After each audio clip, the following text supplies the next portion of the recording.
जय हिंद बच्चों, कैसे उम्मीद है अच्छे होंगे। स्वागत है आपका यूपी बोर्ड क्लासेस में। बच्चे आज हम आपको कक्षा 9 का पहला अध्याय, विज्ञान का पहला अध्याय हमारे आसपास के पदार्थ को समझाने वाले हैं। बच्चे देखते हैं इस वीडियो में, ज्यादा से ज्यादा बड़ा वीडियो हम नहीं बनाएंगे, 15 मिनट से कम ही वीडियो होगा। जितने टॉपिक्स कवर होंगे हम कवर करेंगे आराम से, ठीक है। पहले से हम कुछ नहीं डिसाइड करते कितना हो सकता है, ठीक है। बाकी आपने देख लिया होगा टैग में, थंबनेल में, डिस्क्रिप्शन में क्या कहां तक इसमें कवर हुआ है। तो चलिए शुरू करते हैं। अध्याय का नाम है हमारे आसपास के पदार्थ, मतलब हमारे चारों तरफ जो भी चीजें हैं वो क्या है, पदार्थ हैं, ठीक है। ये अध्याय का मतलब हुआ, ठीक है। तो सबसे पहला यही हो गया। उसके बाद बच्चे इसके अंदर हमें पढ़ना है पदार्थ कि पदार्थ होते क्या हैं। तो पदार्थ बच्चे आपके आसपास जितनी भी चीजें हैं सारी की सारी पदार्थ हैं। कौन कौन सी? जिनके पास बच्चे द्रव्यमान है, ठीक है, और वो जगह घेरती है, उन्हीं को बोलेंगे पदार्थ। तो आपके पास ऐसी ही चीजें होंगी जो जगह घेरती होंगी, यानी कि उनको रखने के लिए जगह चाहिए और उनका कुछ ना कुछ भार होगा, ठीक है, उनको पदार्थ बोलेंगे। तो क्या कुछ ऐसी भी चीजें हैं जो पदार्थ नहीं होती? हाँ बच्चे, कुछ ऐसी भी चीजें हैं जो पदार्थ नहीं होती, यानी कि कुछ ऐसी भी चीजें हैं जिनका कोई द्रव्यमान नहीं होता। हाँ, कुछ ऐसी भी चीजें हैं जिनका कोई द्रव्यमान नहीं होता। कुछ ऐसी भी चीजें हैं जो जगह नहीं घेरती। हाँ, कुछ ऐसी भी चीजें हैं जो जगह बिल्कुल नहीं घेरती। कौन सी होती है भैया?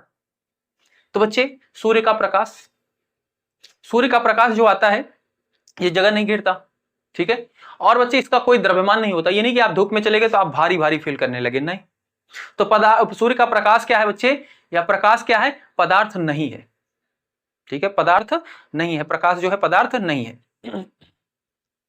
और बच्चे एक चीज है, ध्वनि जो आती है, ध्वनि, क्या कहीं डीजे बज रहा है, आप उसके सामने चले जाओ तो क्या आपको भारी भारी वेट आपका बढ़ जाता है, भार लगने लगता है? नहीं, यानी कि वो भी, उसमें कोई द्रव्यमान नहीं होता, ठीक है। अच्छा, उस जगह घेरता है क्या? आप उसको किसी पॉलिथीन के अंदर पैक कर सकते हो ऐसे? ये अच्छा गाना चल रहा है आज वाला, चलो पॉलीथिन खोले, पैक कर ली, चलो कल सुनेंगे दोपहरी हम बैठ के, हैं? नहीं कर सकते, ठीक है, इसलिए वो भी पदार्थ नहीं है, ठीक है। आपके विचार, आप किसी के बारे में अच्छा सोच रहे हैं, बुरा सोच रहे हैं, वो भी क्या है, पदार्थ नहीं है, ठीक है। जो भूत प्रेत कहते हैं वो भी पदार्थ नहीं है। उनका कोई द्रव्यमान होता है? नहीं। कोई जगह लेते हैं? नहीं, वो भी पदार्थ नहीं है। अब मेरी बात को कुछ बच्चे सुन के कह रहे हैं साइंस पढ़ा रहे हैं, भूत प्रेत की बात कर रहे हैं, हाँ, तो होता है, वैसे समझाने के लिए बोल रहे हैं, ठीक है, कि जैसे हम उनको ना देख सकते हैं ना उनको, उनका किसी को कहीं पे हो तो उनका भार फील किया जा सकता है, ठीक है, तो वो पदार्थ नहीं है, समझाने के वास्ते, ठीक है। तो ये है बच्चे पदार्थ, ठीक है। तो विश्व में, अब इसकी परिभाषा देखो नोट्स के अंदर कैसे है बच्चे, ये नोट्स को डिस्क्रिप्शन से डाउनलोड कर सकते हो। विश्व में प्रत्येक वस्तु जिस सामग्री से बनी है उसे पदार्थ कहते हैं, ठीक है। विश्व में, पूरी पृथ्वी के अंदर, पूरी पृथ्वी में जो भी चीजें बनी हुई हैं सबको पदार्थ कहते हैं, जिसको आप देख सकते हो, ठीक है भाई, जिसको आप देख सकते हो, जिनका कुछ द्रव्यमान होगा वो सब पदार्थ हैं। और हमारे आसपास विद्यमान हर वस्तु में पदार्थ है। पदार्थ स्थान घेरता है और इसका द्रव्यमान होता है, ठीक है। तो बच्चे जो पदार्थ है वो परिभाषा आपको यही मिलेगी हर बुक में, और जो पदार्थ नहीं है वो भी मैंने समझा दिया आपको, ठीक है, ठीक है। बाकी आप आपकी बुक के अंदर क्वेश्चन आंसर दिए गए होंगे, उसको करोगे तो आपको अच्छे से समझ में आ जाएगा और चीजें डिटेल में, ठीक है। बट बेसिक मैं आपको समझा दूं पदार्थ क्या है, पदार्थ क्या नहीं। इसके बाद बच्चे पदार्थ क्या होता है, छोटे छोटे कणों से मिलकर बना होता है। कोई भी चीज है आप उसको बिल्कुल पीसते जाओ पीसते जाओ तो एक लास्ट में एक छोटा छोटा कण बच जाएगा, ठीक है।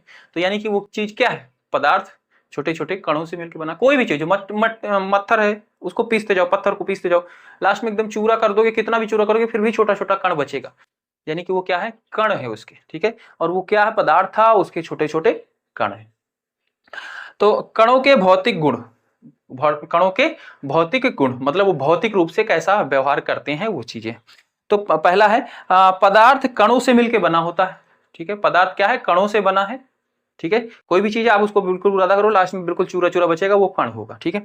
दूसरा है यह सतत नहीं है। सतत का मतलब है उनके जो कण है उनका कोई अरेंजमेंट नहीं होता एकदम कि बिल्कुल लाइन लाइन से रखे हुए हैं, ठीक है, वो कहीं भी रहते हैं। सतत का मतलब है एक अरेंजमेंट में हो। जैसे देखते हो रेडी वाला जो फल या आम वाम बेचते हैं, देखो वो कैसे आम को एक लाइन में लाइन सजा के रखते हैं ना, अच्छा दिखता है। तो वो चीज कह रहा है कि वो पदार्थ के अंदर नहीं होता, उनके कण कहीं भी रैंडम इधर उधर पड़े रहते हैं, ठीक है। पदार्थ के कण अत्यंत छोटे होते हैं। पदार्थ के कण अत्यंत छोटे होते हैं, इतने छोटे होते हैं आप अपनी नंगी आंखों से नहीं देख सकते उनको, सूक्ष्मदर्शी की मदद से देखा जाता है, माइक्रोस्कोप की हेल्प से उनको देखा जा सकता है, ठीक है। ऐसे नंगी आंखों से हम नहीं देख सकते, इतने सूक्ष्म होते हैं, छोटे छोटे, ठीक है। तो ये हो गया बच्चे कणों के भौतिक गुण। और है आपका कणों के अभिलक्षणिक गुण, ठीक है। तो पदार्थ के कणों के अभिलक्षणिक गुण, अगली हेडिंग क्या है, पदार्थ के कणों के अभिलक्षणिक गुण, मतलब इनके कण जो हैं वो कैसा व्यवहार करते हैं, ठीक है, अभी तक हमने पढ़ा भौतिक गुण कि वो कैसे दिखते हैं, ठीक है, उनका फिजिकल स्टेट कैसा है। अब है उनका अभिलक्षणिक गुण। तो भाई सबसे पहला है पदार्थ के कण निरंतर गति करते हैं, यानी उनके पास गतिज ऊर्जा होती है। जो पदार्थ के कण है बच्चे वो हमेशा गति करते रहते हैं, ठीक है, इधर उधर घूमते रहते हैं। इसका उदाहरण समझना है तो आप ये समझ सकते हो, जैसे पानी लो, पानी के अंदर नील, जो कपड़ा नीला करते हैं ना, आप एक बूंद नील को डाल दो, ठीक है, पानी आपका पदार्थ है, उसमें आपने नील डाल दिया, आप उसको कुछ मत करो जिसमें नील डाला और थोड़ी देर छोड़ दो, वो नील बच्चे थोड़ी देर में पूरे पानी के अंदर फैल जाएगी। तो क्या आपने उसको मिलाया? नहीं। तो किसी ने तो घोला जरूर। कौन घोला? यानी कि पदार्थ के जो कण थे, यानी कि पानी था, पानी के कण है, वो क्या कर रहे हैं? घूम रहे हैं। घूमने की वजह से वो नील के कण को भी इधर उधर ले जाके पूरे में मिक्स कर दिए। ये इसका समझने का प्रैक्टिकल उदाहरण है, ठीक है। यानी कि पदार्थ के कण निरंतर गतिशील होते हैं, ठीक है। और जब बच्चे पदार्थ का तापमान बढ़ाया जाता है ना, तो ये कण और अधिक गतिशील हो जाते हैं, इनकी गतिज ऊर्जा बढ़ जाती है। इसी के ऊपर क्वेश्चन भी पूछे जाते हैं बच्चे कि जो ठंडा खाना होता है उसकी खुशबू दूर तक नहीं जाती है, और जो गर्म खाना होता है मतलब ताजा खाना, उसकी खुशबू दूर तक जाती है। क्यों? तो वहां पे भी यही रीजन होता है बच्चे कि जो गर्म खाना यानी कि उनके कण जो है वो बहुत ज्यादा गतिशील है, ठीक है। भाप बनेगा, भाप के अंदर वो कण आएंगे और वो गतिशील होंगे, वो मूव करते हुए दूर तक फैल जाएंगे, उनका प्रसार दूर तक हो जाएगा, तो दूर से ही उनकी खुशबू आ जाएगी। पर जब ठंडा होगा तो उसमें भाप नहीं बनेगी और उनके कण अधिक गतिशील नहीं होंगे, इसलिए उस खाने को जब नजदीक आओगे तभी उनकी खुशबू आती है ठंडे खाने की, ठीक है। तो ये इसका उदाहरण है, इसके ऊपर क्वेश्चन बने हैं आपके बुक के अंदर, ठीक है। अच्छा, दूसरा है बच्चे अभिलक्षणिक गुण, पदार्थ के कणों के बीच रिक्त स्थान होता है। पदार्थ के कणों के बीच रिक्त स्थान होता है, मतलब खाली जगह होती है। जैसे पानी है, पानी के अंदर खाली जगह होती है। अब इसको कैसे प्रैक्टिकल समझा जा सकता है? तो बच्चे इसके लिए बुक में उदाहरण दिया गया है कि 2 गिलास आप पानी ले लो, ठीक है, बराबर मात्रा में पानी ले लो, एक में आप 2 चम्मच चीनी डाल दो, ठीक है, ठीक है, और दूसरे को वैसे ही रखो, और जिसमें चीनी डाला है उसको घोल दो। घोलने के बाद क्या देखोगे कि आपके दोनों गिलास का पानी का स्तर बराबर है, मतलब जितना लिया था पानी उतना ही है। ऐसा क्यों हुआ भाई? एक में आपने चीनी डाला, यानी कि उसका पानी थोड़ा बढ़ना चाहिए था, पर बच्चे नहीं बढ़ता। इसका मतलब है कि पानी के बीच में क्या था? रिक्त स्थान था, और चीनी जाके वहीं रिक्त स्थान में खाली जगह में बैठ गई, घुल गई उसी के अंदर, ठीक है। तो ये यहां से पता चलता है पदार्थ के कणों के बीच में रिक्त स्थान होता है, ये प्रैक्टिकल है, ठीक है। अच्छा, अगला है बच्चे पदार्थ के कण एक दूसरे को आकर्षित करते हैं। पदार्थ के क्या कण करते हैं? एक दूसरे को आकर्षित करते हैं। इसको कैसे समझ सकते हैं?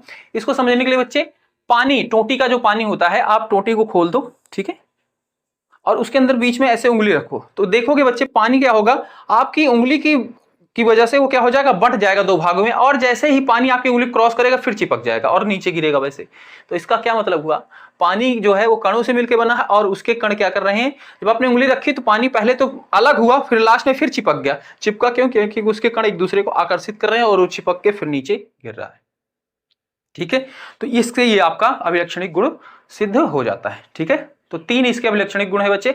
पदार्थ के कण निरंतर गतिशील रहते हैं, दूसरा है पदार्थ के कणों के बीच रिक्त स्थान होता है, तीसरा है इनके कण आकर्षण करते हैं, एक दूसरे के बीच में आकर्षण बल लगाते हैं, ठीक है। इसके बाद बच्चे है पदार्थ की अवस्था।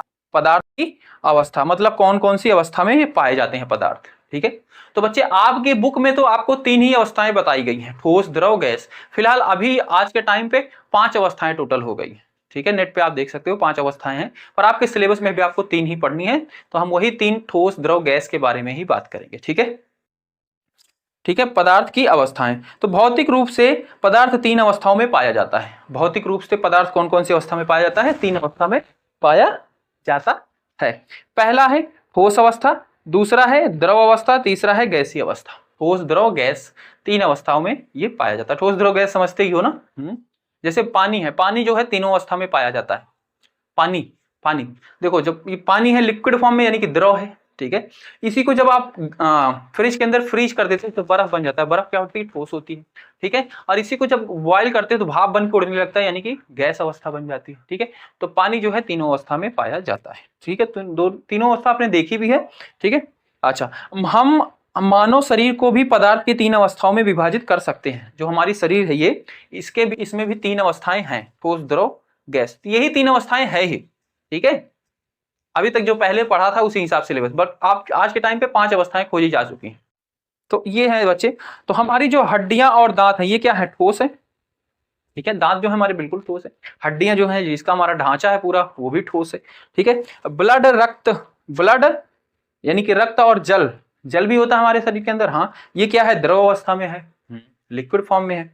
फेफड़े में हवा क्या है, गैसीय अवस्था में है। हमारी बॉडी के अंदर भी तीनों अवस्थाएं हैं, ठीक है।